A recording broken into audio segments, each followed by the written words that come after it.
The broadcast is now starting. All attendees are in listen-only mode. Hello, everyone, and good afternoon for most everybody. It's always nice to say that one thing covers it all. Welcome to another Adtaxi webinar. If you haven't joined us before, welcome. If you have, thank you for coming back, listening to us, and hopefully we can teach you some things.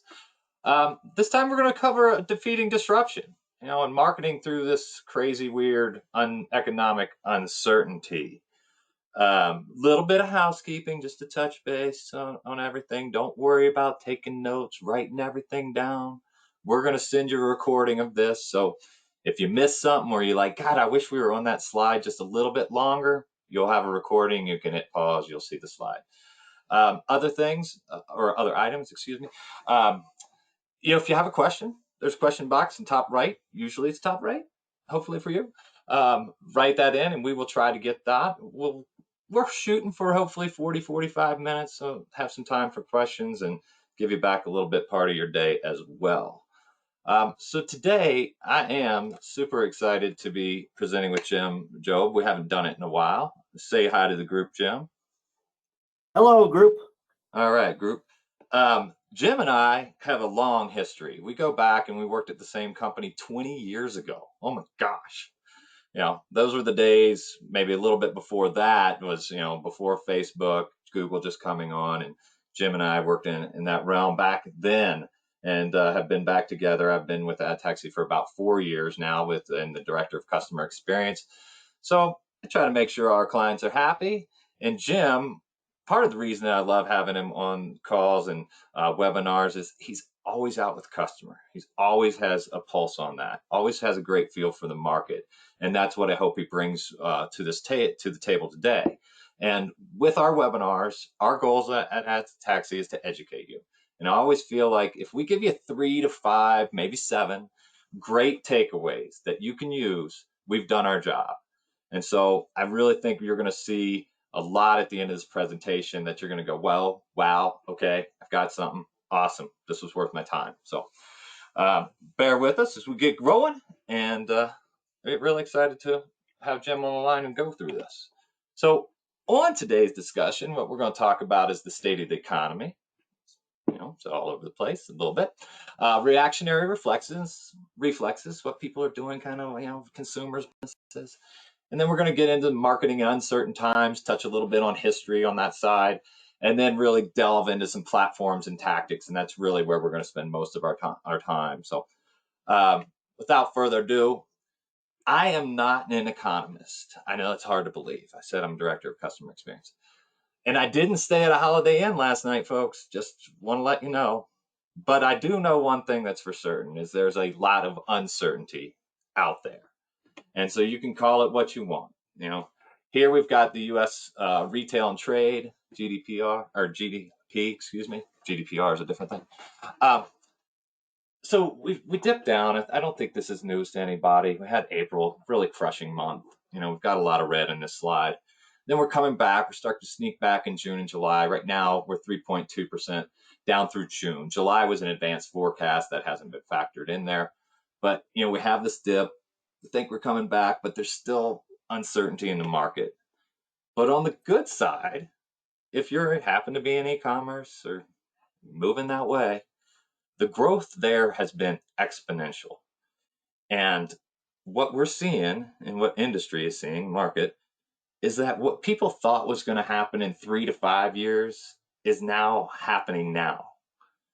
People are ordering their groceries.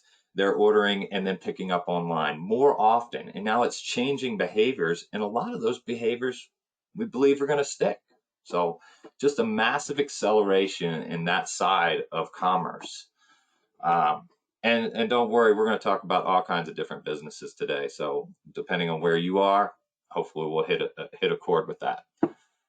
Then when we come into consumer confidence, that was back in July. We had confidence of 91.7. We moved down to 84.8. So we're slipping a little bit in August. And same with the present situation index, going from 95.9 to 84.2. There's a lot of things that can be put pointed to, and I'm kind of wetting my finger and putting it up in the air right now. Um, you've got a little bit of spike in COVID. You've got some uncertainty with November, things that are going on. But right now we took a little bit of dip. But again, I feel like we're riding a little bit of a roller coaster right now. We're going up, we're going down, we're going up, we're going down. But hopefully all of this, no matter where we go with that side of it, we're going to show you how to go up with your business. And Jim really likes this slide, so I'm actually going to let him speak. He's probably going to take a lot of the presentation from here. So Jim, handing it to you. Well, thank you, Bob. The good news is that the average length of recession that has occurred over the past 50 or so years is only 10 months, followed by an average recovery of 6 or so years. The 10 months that we're in a recession or in a economic uncertainty does have an impact on consumer buying behavior with regards to who is buying and what they are buying. And the impact can be looked at through both the who and the what lens. And so this is the, sorry, I don't even know that. Sorry. Keep going. Some bad driving. And so if go to the next one, we could have skipped that with this one. The buyers will primarily fall into one of four groups. And so this is the who lens, right? So, and this is just at a high level what we need to keep in mind as we look at what we're going to do marketing wise. So there's the consumers that are going to slam on the brakes. And these are those who feel the most financially vulnerable during an economic downturn. They have lower income bracket, or they might have had a simultaneous downturn in their health. As a rule, they cut back on their spending altogether by eliminating, substituting, decreasing, or postponing purchases. And then there's the pained but patient consumers. And this is most people. They remain optimistic for a future recovery. They still make decisions, basically reductions in the short term. This segment economizes in all areas, although not to the extent of the previous section. And as I said, most of us are in this category. There's the comfortably well-off consumers. These people are rich. They're the top 5%. They will continue to spend at relatively the same level that they did prior to any kind of uncertainty, with one difference. They will be more selective in their purchases. They're very confident in the stability of their finances. As I said, they're trust funders. And then there's the live for today consumers. And this is fairly recent. And these are people who will stay the course regardless of the economy. They're typically urban. They're typically younger in age. Their spending habits won't change unless they become unemployed. So they'll go full steam ahead until they hit a wall. So that's the who. The what part is, I'm not going to go through this, so don't worry about that. Basically, just remember that you can categorize four groups from this.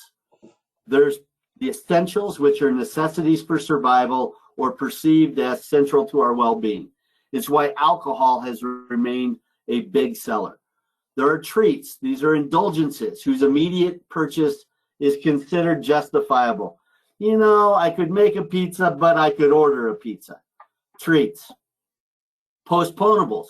These are needed or desired items whose purchase can be reasonably put off, right? Is I'm sitting on a couch, it's an old couch, I'd like to buy a new couch, but I can live without that new couch. And then there's expendables. These are perceived as unnecessary or unjustifiable. They're luxury purchases, and it's not, you know, it's like we can live without them.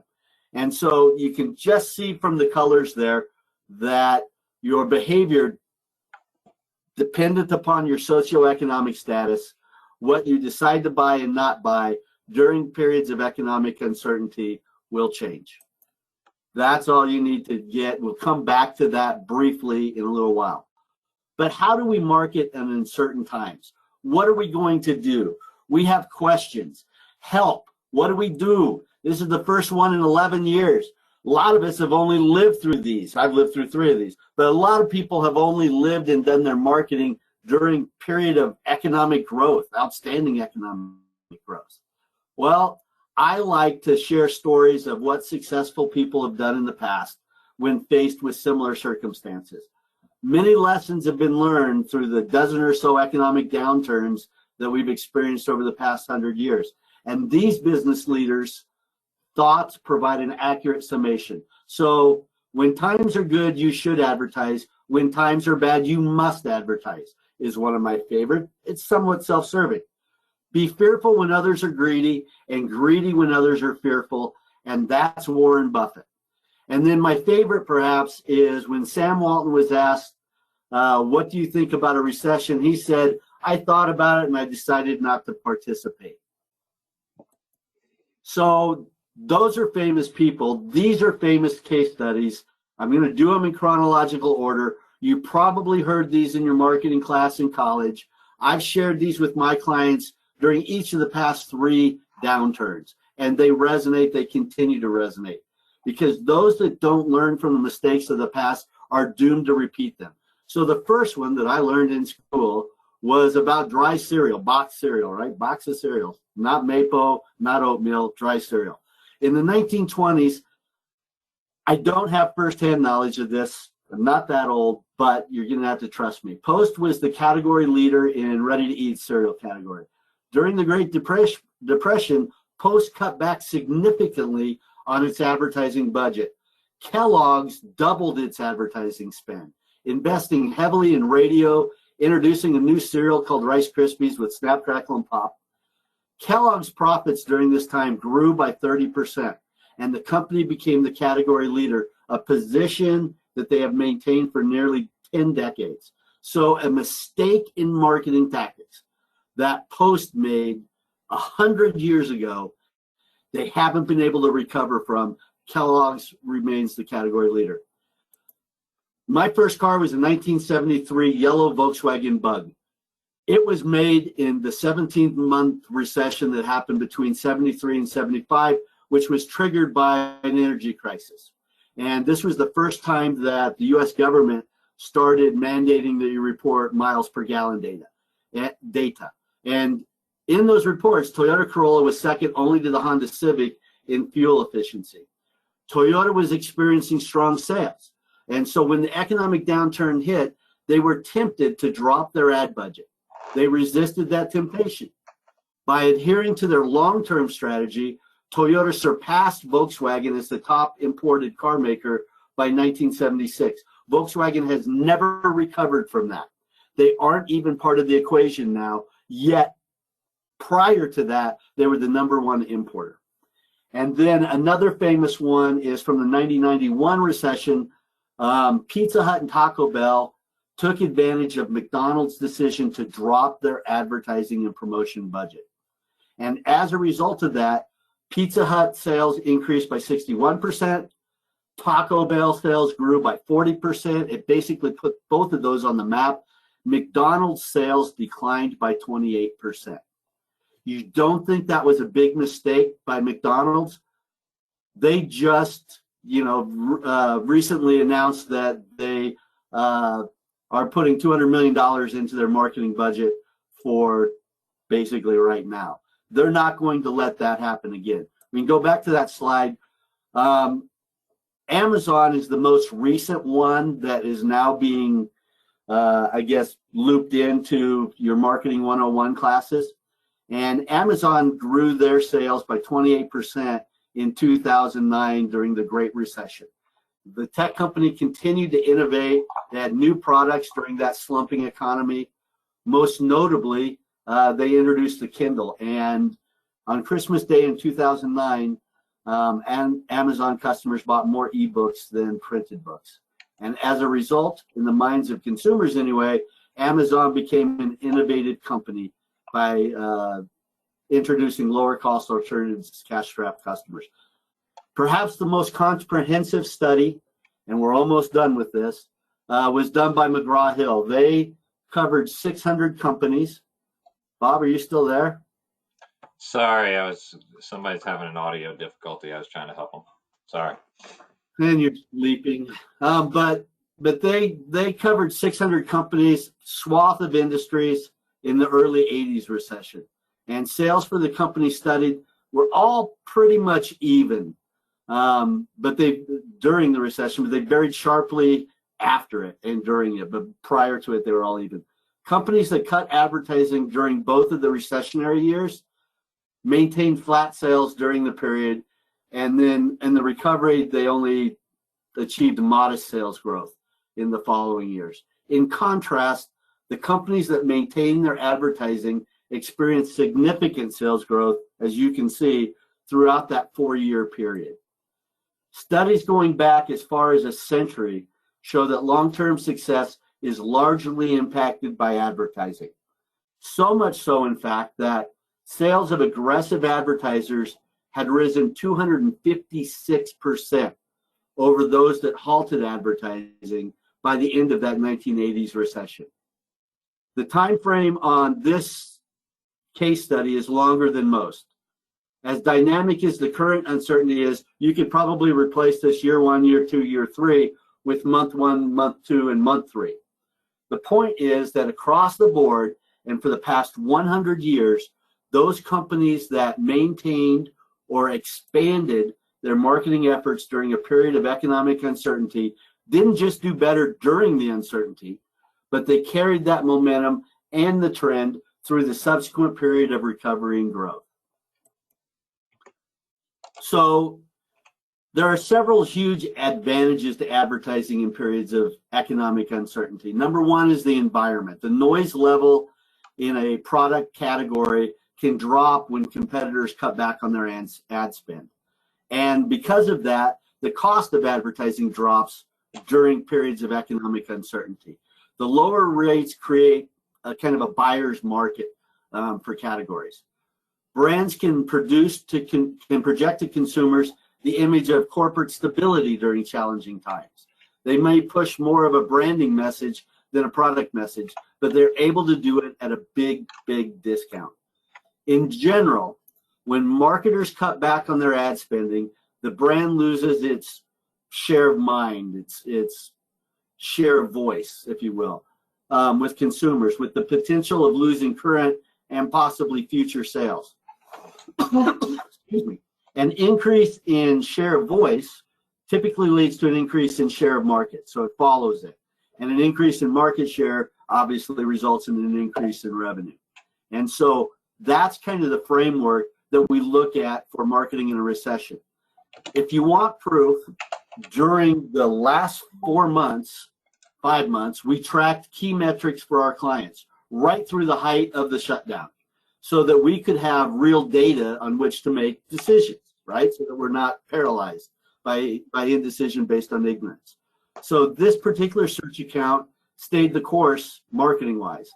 They took advantage of their competitors going dark. They got a 32% lower cost per click, and more importantly, they got the corresponding decrease in their cost per conversion. And they have maintained that to this day. It wasn't just search, this is the same company. And they took advantage of the additional inventory created by increased usage on Facebook and the other social platforms, combined with competitors going dark, being fearful and dropping out, to get a 45% lower cost per thousand, which is how we, basically pay for impressions on this platform. And by maintaining conversion rates, they got a 40% lower cost per click and cost per conversion.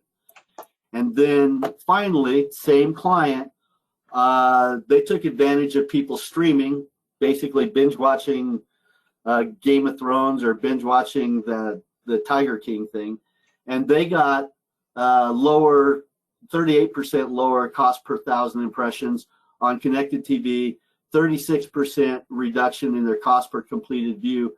Basically, these past 3 slides are proof of the effectiveness of marketing in uncertain times.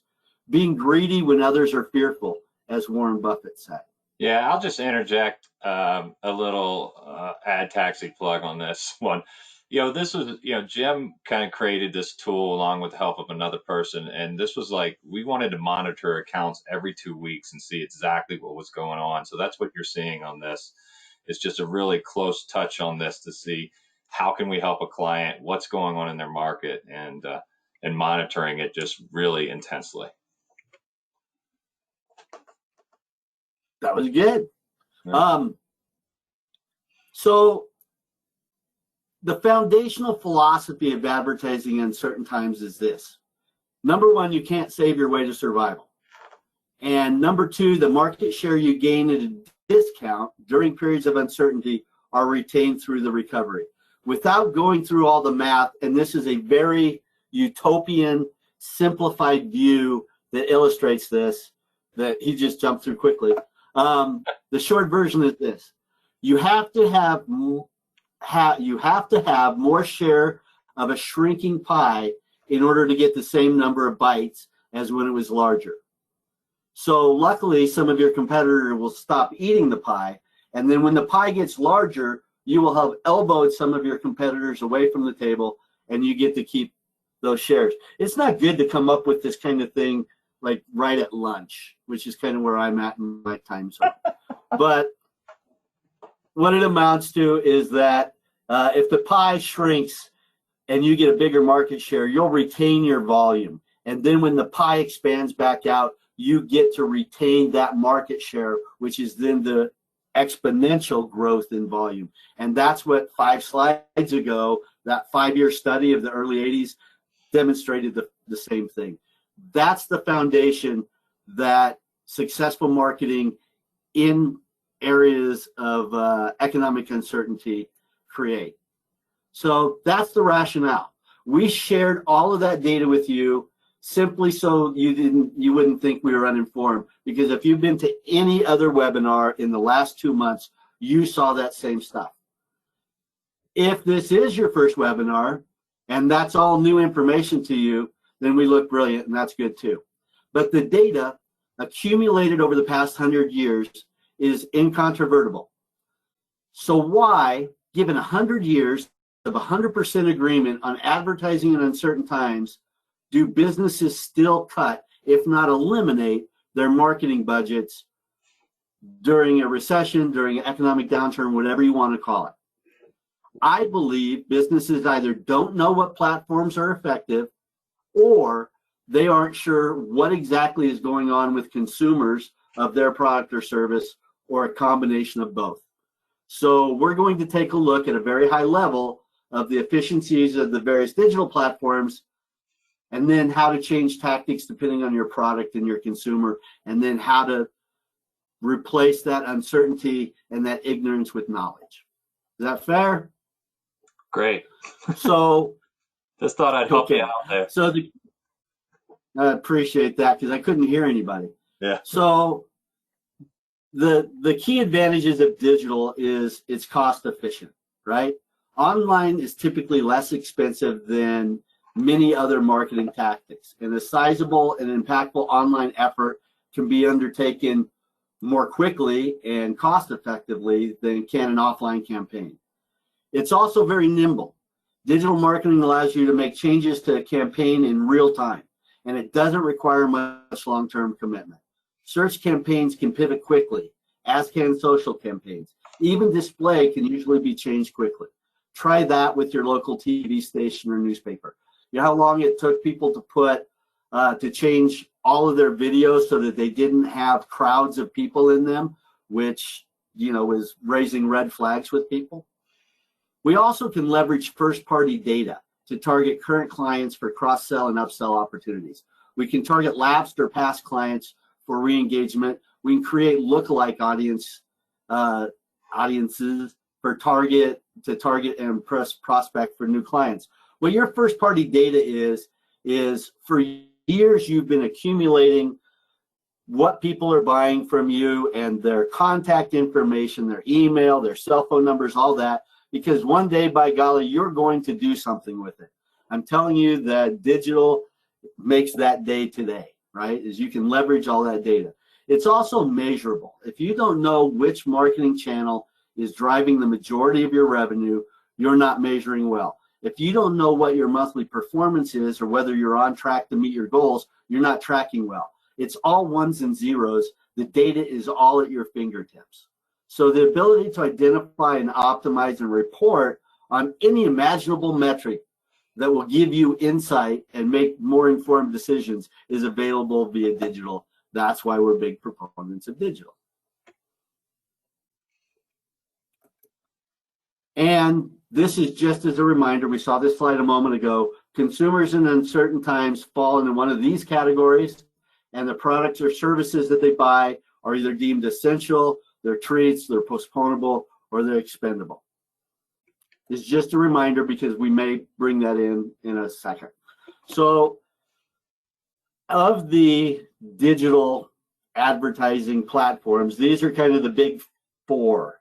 And there's more than these, there's way more than these, but these are the big four. So primarily search, consumers actively searching for your product or service. How do you identify somebody that's looking for a blue widget? Well, first and foremost, it's people who are looking for blue widgets. The advantages of search is it's nimble, it's quick, and it constantly optimizes and adjusts to changing consumer behavior based on what's happening today, not what happened last week. Social is another big one. It's the most engaged audience, also has retargeting and also precise targeting. The main advantage here is the most engaged audience. Display is the broadest audience, and it also has the power of retargeting more so than other platforms. And you can also do precise targeting, multiple ad formats, has constant optimizations. And then finally, connected TV, massive increases in audiences, viewership, and inventory.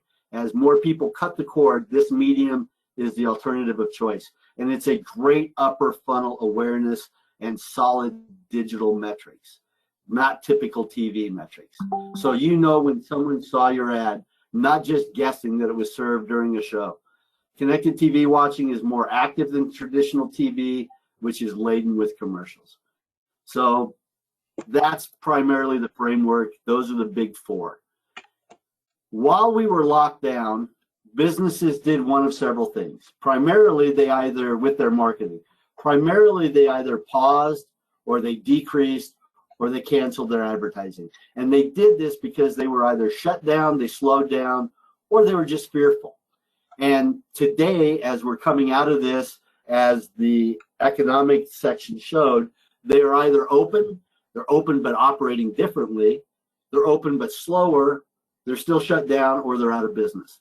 We can help all but the last of these. We can't fix retired. So in order to resume our marketing with confidence, we have to determine what the market is, right? So in order to resume our marketing or accelerate our marketing to grab market share at a discount, we have to have data on which to make these informed decisions. And I like to use search volume as the leading indicator, so next slide, of what consumers are doing in the market.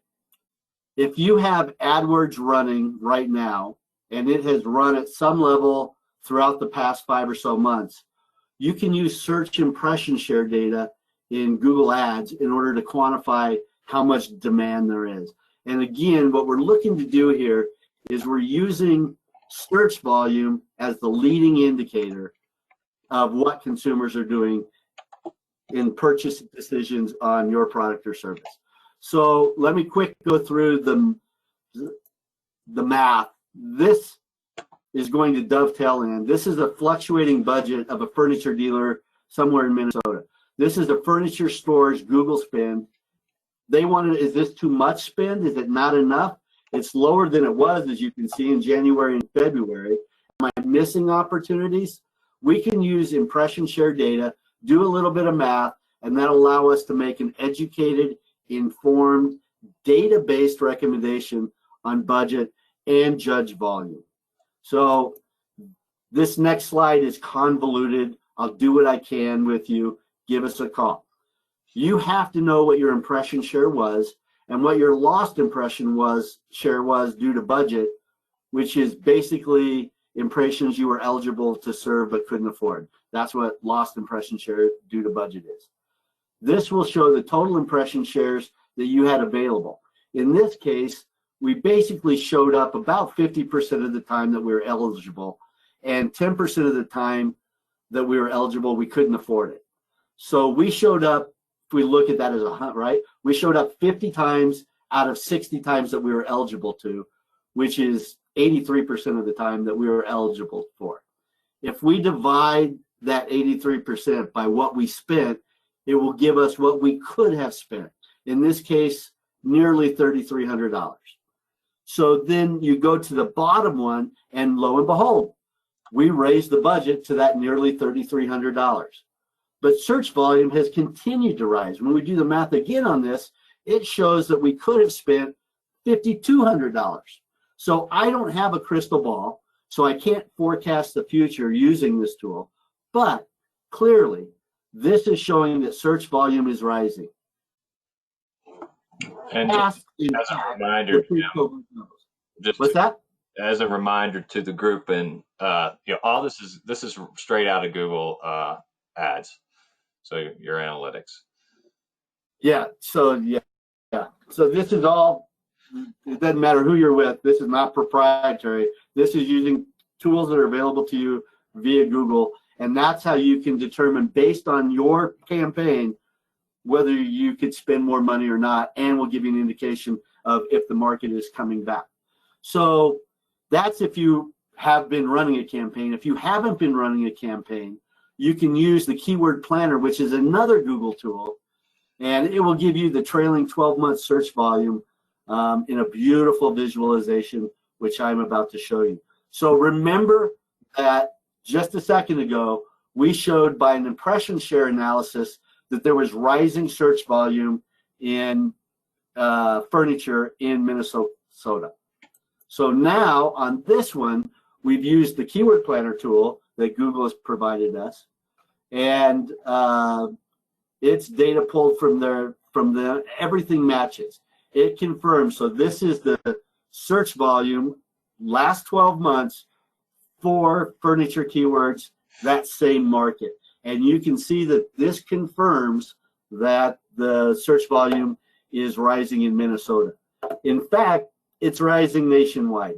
This is the primary takeaway that I want you guys to get from this. We're going to go through some more examples. But I find that most people, though intellectually they know that they should be marketing, what keeps them from pulling the trigger on marketing during periods of uncertainty is that they don't know, they can't quantify what consumers are doing in their vertical. This allows you to see it.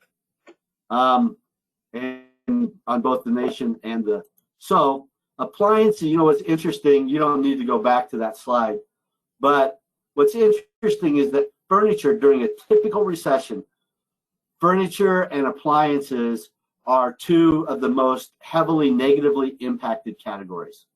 I think because of the nature of this one, because everyone was locked down and that was what triggered the economic downturn or the economic uncertainty. And when people are locked down, they were spending 24 hours, 7 at home. And so all of a sudden, you know, as opposed to furniture maybe being typically something that you could put off purchasing for, you go back to those categories we talked about. In this case, by God, I'm living 24 hours a day, 7 days a week on that couch. I am not going to feel that spring in my backside anymore. And I think the same thing is in appliances here. So current consumer interest is demonstrated here on the 12-month average. The lower one is auto, and auto dealers are following the same trend. After an initial decline that you can see, while dealerships were on lockdown, search volume has recovered and is at 12-month highs right now. So we've just looked at 4 examples that should take the fear out of making marketing decisions, because fear is a manifestation of the unknown, and the charts provide data that allows for informed decisions. We'll go through a couple of more examples. I'm trying to find one that find something that's not at a 12-month high. In this case, I know dental was heavily impacted because I canceled my April dental appointment. Now my dentist tells me he's booked 6 weeks out. And sure enough, there is like the latent conversions, you know, from the people who didn't go to the dentist in April. Here they've come back and we're at a 12-month high. I was able to find, no big surprise, travel, vacation, cruise, right? So there's obviously search volume is down for destination travel. It looks to be off 50% or so from its average and 75% from its peak. But there are still active searches for this. So having this data, if I was a destination travel type of thing, I'd certainly be cutting my search budget, but I would be shifting those dollars to more upper funnel platforms, making that investment today that will be a booking for next year. And Bob, I mean, aren't you getting a bunch from Sandals or something? Yeah, I'm seeing more travel and vacation ads for sure, and I guess it's just them trying to plant that seed while they can and think about me for. I'm only going to be thinking about it later. I think I'm probably the same as most people in that respect. I mean, yeah, it's like people aren't going to Europe this year, but they'll go to Europe next year or whenever they can. And so it behooves those European destination travel agencies to continue to advertise to their target market. So the next one is like retail clothes, I think. Yep. So retail clothes is down. You know, the basement doesn't care what you look like if that's where, like me, your home office is. But it's still at better than 50% of its peak and probably just 20% off of the 12-month average.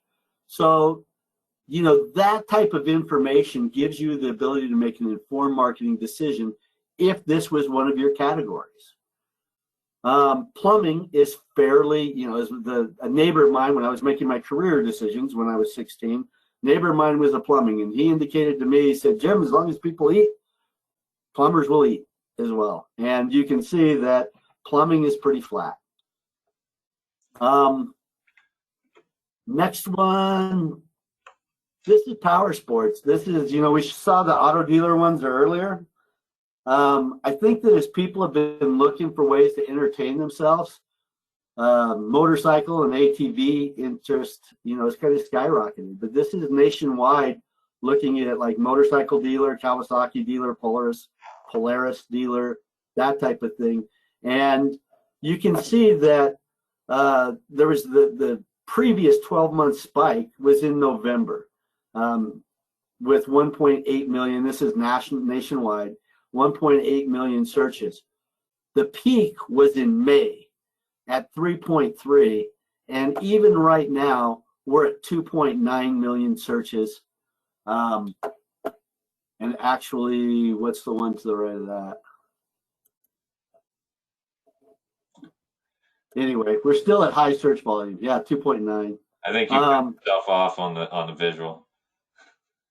Yeah, okay. And then banking and credit unions, you know, also well above their 12-month average and at highs. And look at this spike. And so, you know, as we go through all of these, you know, and I've said this now 3 or 4 times, it's the unknown is what keeps us from making decisions that intellectually we know are the correct decisions. And this takes the unknown and makes it known and gives you the data that you need in order to make informed decisions as to your marketing. Finally, we had mentioned earlier that one of the reasons to market in uncertain times was that your competition wasn't, that you're going to lose some competitors, that they're not going to attend this webinar, be updated and knowledgeable, and make informed decisions. That results in lower costs, as we showed earlier, and it gives you a chance to grab market share at a discount. It all sounds good, but can I prove it? Again, this is out of Google. So if you're running a Google Ads campaign, you have access to this. This is an auction insight report, and I pulled it for this particular client on 2 date ranges. So my control date, the one on the left, was pre-COVID.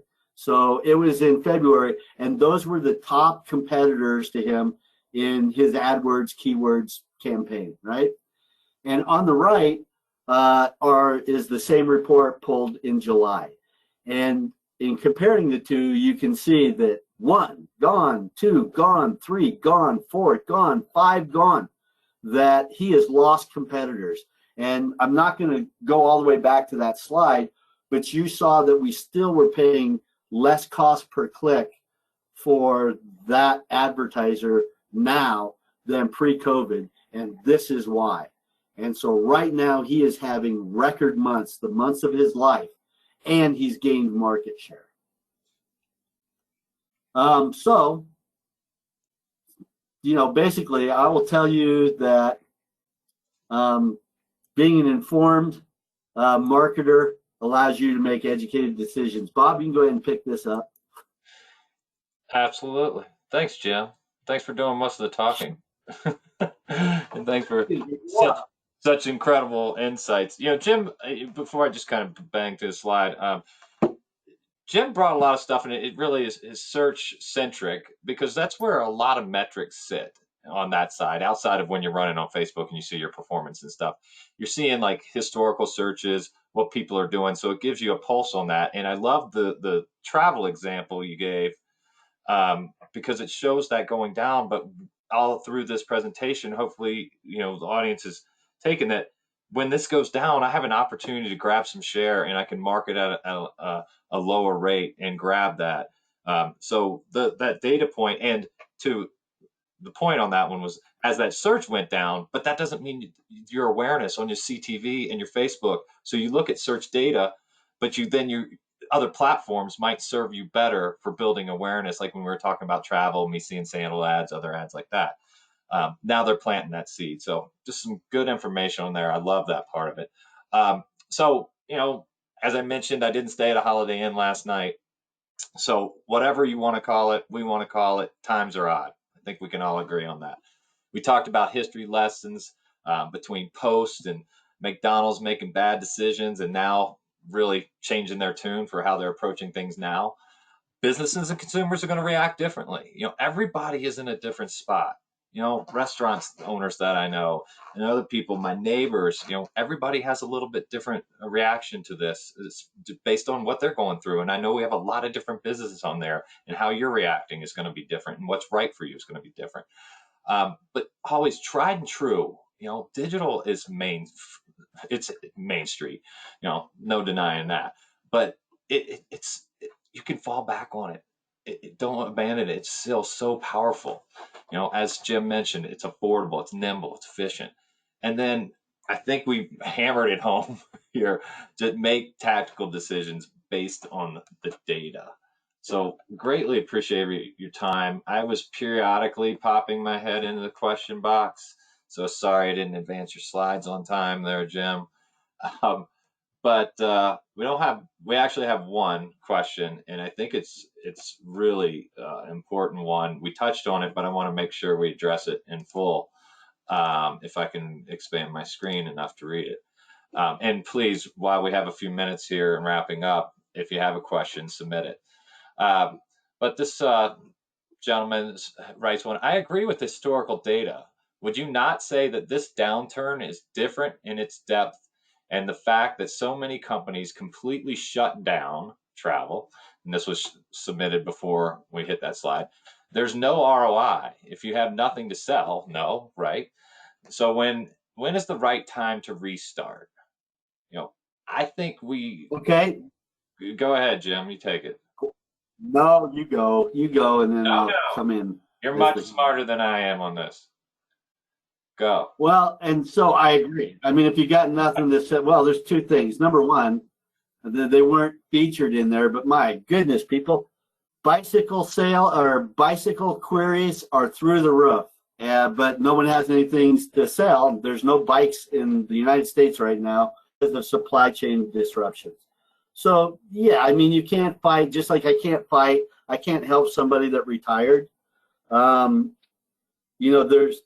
There's some categories, and this is unprecedented. Number one, in the steepness of the decline, but the decline wasn't predicated, and again, we're not economists, I'm a marketer, but the decline wasn't predicated on any underlying weakness in the fundamentals. That's why the stock market's still high.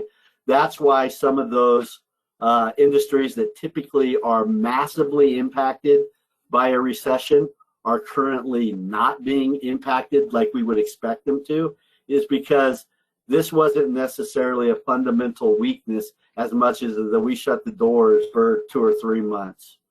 And so as your question there, and I'm not reading the question, but the question was, how do you come back?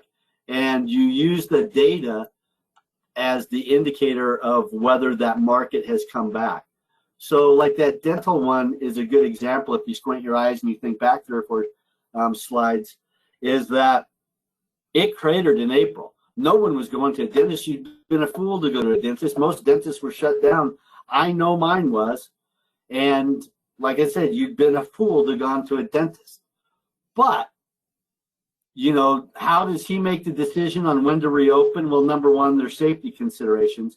But number two, if he had not yet made that decision and he came back from his 3-week hiking socially distant on the Appalachian Trail to see whether there was demand for dentists, he could look at that slide. I think it's one more. Here. There you go. He could look at that slide, and he went on the Appalachian Trail there in April, and he'd say, holy cow, am I missing an opportunity? Because right now there's that search volume. Conversely, it could be that, you know, he runs a travel agency and he specializes in booking travel to Africa for safaris.